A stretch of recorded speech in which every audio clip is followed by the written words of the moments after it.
Pekerja konstruksi membawa karung uang tunai ke bank. Namun dianggap rendah oleh teller wanita. Pemuda itu langsung menuangkan semua uang dari karung, mengisi seluruh meja, sehingga teller segera berubah ekspresi. Tidak hanya bertanya apa yang ingin dilakukan, tetapi juga mendekat. Tidak mengerti situasi ini. Teller segera berubah ekspresi wajahnya lagi. Bahkan penonton di sekitar juga mulai bubar.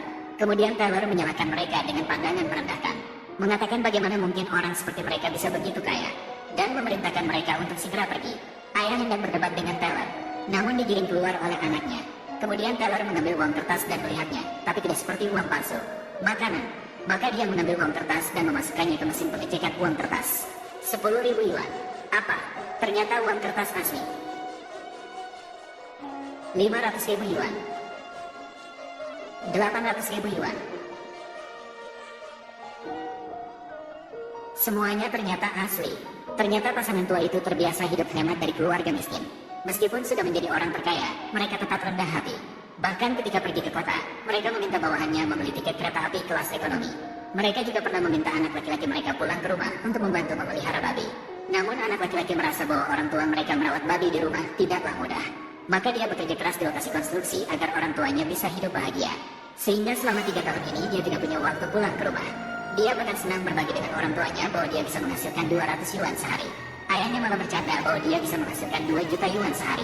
Anak laki-laki mengira itu hanyalah lelucon ayahnya. Sedangkan ibunya dengan senang hati berkata asalkan anaknya bahagia.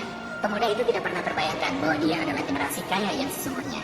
Saat sebuah keluarga sedang bersenang-senang bermain di becak terbuka, tanpa sengaja menabrak seorang gadis. Gadis sedang didesak untuk menikah oleh keluarganya.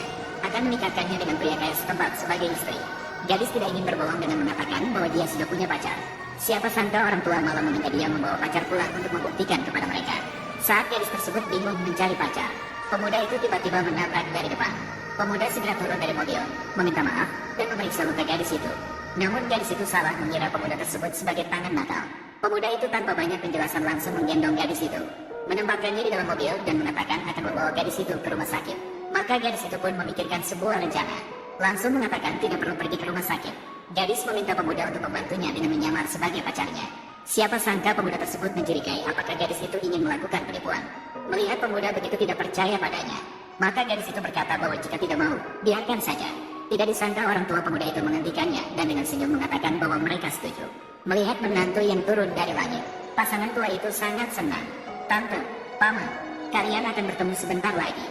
Saat bertemu orang tuaku, kamu katakan padanya, aku adalah calon menantumu. Menantu perempuan.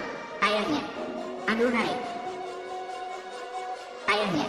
Menurutku menantunya ini bagus. Mungkin cocok dengan anak laki-laki kita. Mungkin ini hanya sandiwara. Omong kosong. Anak perempuan.